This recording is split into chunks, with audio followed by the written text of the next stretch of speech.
इस वीडियो में दोस्तों मैं आपसे बात करने जा रहा हूँ कि आखिर ऐसे कुछ कौन कौन से ऐसे पॉइंट्स हैं जिनको आप ध्यान में रखते हो तो आपका सीयूईटी एडमिशन जो पीजी का जो एडमिशन है वो बहुत स्मूथली हो जाएगा और आपको किसी तरह की कोई परेशानी भी नहीं झेलनी पड़ेगी। कई बार होता है कि एक छोटी सी गलती की वजह से आपका एडमिशन कैंसिल हो जाता है, तो वैसे सिचुएशन में बहुत बुरा फील होता है।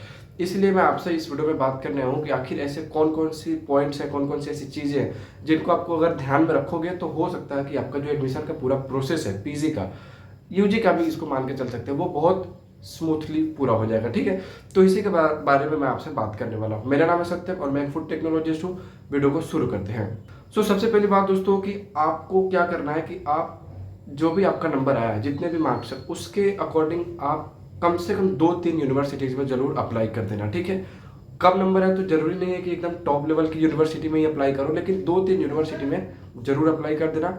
और साथ ही साथ ऐसी यूनिवर्सिटी में तो जरूर अप्लाई करना जहाँ की फीस जो है वो कंपेरेटिवली कम है। मैं उनके लिए बात कर रहा हूँ जिनके साथ फी का इशू है, तो जहाँ फीस कम है वहाँ जरूर अप्लाई कर देना। ठीक है, दूसरी बात ये है कि जितने भी आपके डॉक्यूमेंट्स हैं उसको बिल्कुल प्रॉपर अपलोड करना, मतलब वो विजिबल हो, अच्छे से स्कैन करके फिर अपलोड करना जहाँ जो भी डॉक्यूमेंट्स आपसे मांगा जाएगा वहाँ। ठीक है, तीसरी बात ये कि आप जो भी वहाँ इन्फॉर्मेशन देते हो समर्थ पोर्टल पे, वो बिल्कुल सही से इन्फॉर्मेशन प्रोवाइड करना है, क्योंकि उसी इन्फॉर्मेशन के बेसिस पे आपको आगे के जितने भी फर्दर कम्युनिकेशन है उसको किया जाएगा। मान लो मैं मोबाइल नंबर की बात करता हूँ या ईमेल आईडी की बात करता हूँ, तो अपना ईमेल आईडी देना और सही सही देना है, क्योंकि हो सकता है उसी पे, हो सकता है नहीं मतलब उसी ईमेल आईडी पे, उसी मोबाइल नंबर पे आपके एडमिशन के रिगार्डिंग, आपके पेमेंट, आपके सीट अलॉटमेंट, सारी डिटेल्स उसी पे मैसेज आएंगे। तो इसलिए अच्छे से अपना ईमेल आईडी डाल देना या ऐसा कोई ईमेल आईडी देना है जो आपके एक्सेस में हो। ठीक है, देन एक और पॉइंट आता है कि मान लो अगर आपके पास कोई डॉक्यूमेंट नहीं है तो इसके लिए आपको पैनिक होने की जरूरत नहीं है। आप जो भी डॉक्यूमेंट नहीं है उसका अंडरटेकिंग लगा दो। यूनिवर्सिटीज जितनी भी हैं वो सभी बहुत कोऑपरेट करती हैं। ठीक है, तो अगर आपके पास कोई भी डॉक्यूमेंट नहीं है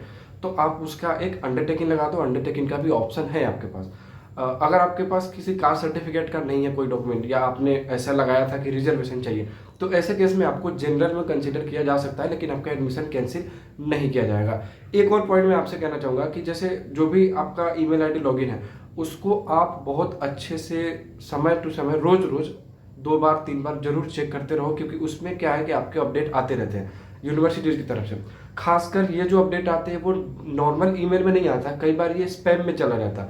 तो ईमेल के साथ साथ अपना स्पैम भी रोज चेक करते रहना, क्योंकि हो सकता है कि आपको कोई अपडेट आया हो एडमिशन का और आपको पता भी ना चले। आप हो सकता है ईमेल चेक कर रहे हो आप और वो मैसेज स्पैम में पड़ा हुआ है, तो स्पैम भी आपको हमेशा ही चेक करना है, ताकि आपको समय रहते पता चल जाए कि आपको आपका पेमेंट करना है, वरना आपका एडमिशन डेट निकल जाएगी तो जाहिर सी बात है कैंसिल हो जाएगा।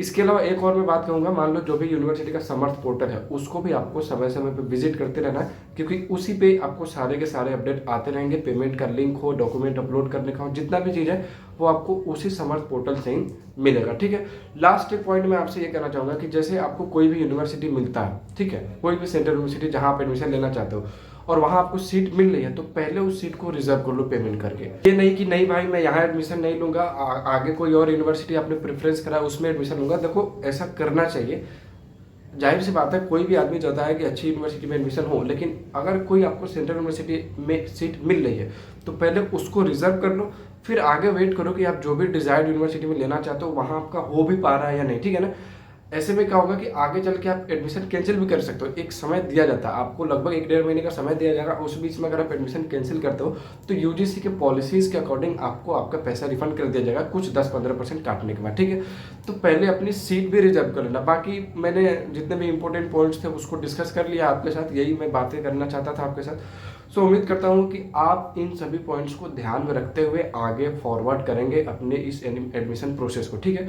बाकी के अपडेट्स के लिए मेरे यूट्यूब चैनल को सब्सक्राइब कर लेना। धन्यवाद।